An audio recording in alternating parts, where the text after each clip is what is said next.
ஹரியோம். அனைவருக்கும் வணக்கம். சிந்திக்க சில துளிகள்.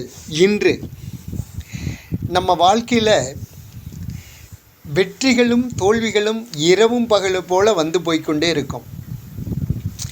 சில பேர்த்துக்கு கஷ்டங்கள் அதிகமாக வரலாம், சில பேர்த்துக்கு நஷ்டங்கள் அதிகமாக வரலாம், சில பேர்த்துக்கு சந்தோஷங்களும் லாபங்களும் அதிகமாக இருக்கலாம்.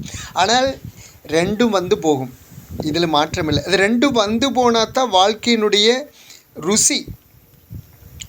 ஒரு படம் பார்க்குறோம், ஒரே மாதிரி போச்சுன்னா எப்படி இருக்கும்? போர் அடிக்கும் இல்லையா? இப்போ ஒரு ஓட்டப்பந்தயம் வைக்கிறோம், அந்த ஓட்டப்பந்தயத்தில் பெரிய பெரிய தடைகள் இருந்து அதை தாண்டி அப்புறம் அதை மீண்டும் ஓடி வந்து ஃபஸ்ட்டு வந்து அந்த ப்ரைஸை வாங்கும்போது அதில் இருக்கிற சந்தோஷம் எதுலேயுமே இருக்காது. குறுக்கு ஓடி வந்து அழுங்காத ப்ரைஸ் வாங்கிட்டு வந்து அந்த சந்தோஷம் வராது. அது மாதிரி தான் வாழ்க்கையிலையும் வெற்றியும் தோல்வியும் நிறைய இருக்கணும். ஒரு நாள், அதாவது நாம் வாழ்ந்து முடிஞ்சு ஓய்ந்து உட்கார்ந்துருக்கிற போது நம்மளுடைய பேர குழந்தைகிட்ட பேத்திக்கிட்ட உட்காந்து நம்மளுடைய எதிர்காலத்தை, கடந்த கால வாழ்க்கையை அவங்கக்கிட்ட சொல்லும்போது அது நம்மளுக்கு சந்தோஷமாக இருக்கணும், அந்த குழந்தைகள் கேட்குறதுக்கும் இன்ட்ரெஸ்டாக இருக்கணும். அவ்வளவு கஷ்டங்களும் நஷ்டங்களும் கடந்து நாம் முன்னேறி வந்த அந்த பாதையை சொல்கிற அளவுக்கு நம்ம வாழ்க்கை இருக்கணும். அப்போ தான் அது நல்லாயிருக்கும். இல்லைன்னா அந்த வாழ்க்கையில் ஒரு சுவராசியம் இருக்குது. அந்த குழந்தை ஒன்றுமே இல்லைன்னு வச்சுக்கோங்க, நம்ம எதையுமே செய்யலை, எதையுமே பண்ணல, மண் மாதிரி இருந்தோம் அப்படின்னா அந்த குழந்தைகள் வந்து நம்ம வாழ்க்கையை பற்றி சொன்னால் கேட்க போதாதா ஒன்றும் இல்லை நம்பர் அப்படின்ட்டு ஓடிடும். அதனால் நம்ம வாழ்க்கையிலே இன்பமும் துன்பமும் கலந்து இருக்கணும்.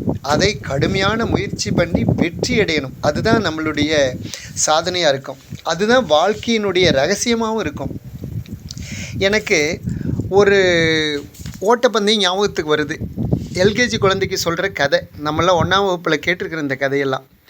அதாவது ஒரு முயலும் ஆமைக்கும் ஓட்டப்பந்தயம் வச்சாங்களாம். அந்த ஓட்டப்பந்தயத்தில் உறுதியாக முயல் வெற்றி அடைஞ்சிரும்னு தெரியும்.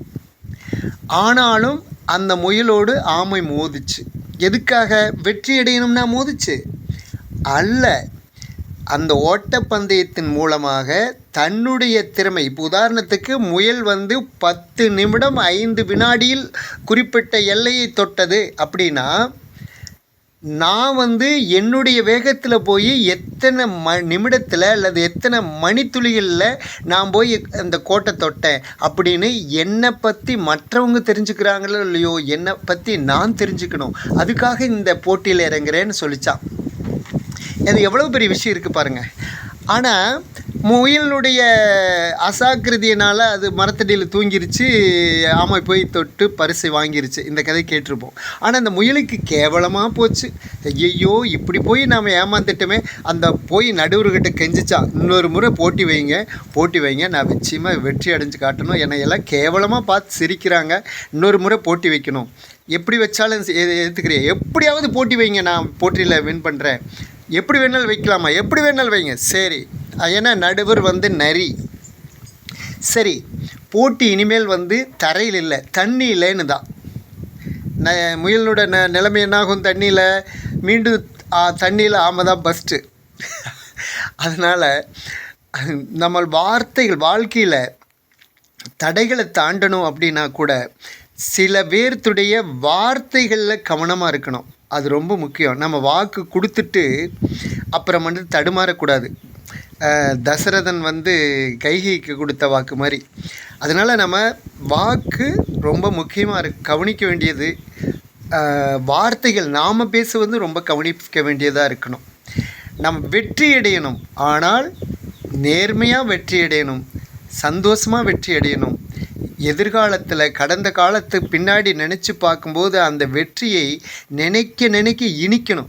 ஆனால் இப்படி பண்ணி தொலைச்சிட்டோமே அப்படின்னு நினைக்கிற மாதிரி இருக்கக்கூடாது. அப்படி நிச்சயமாக நம்மளுடைய வாழ்க்கை இருந்தால் சந்தோஷமாக இருக்கும். நன்றி, வணக்கம்.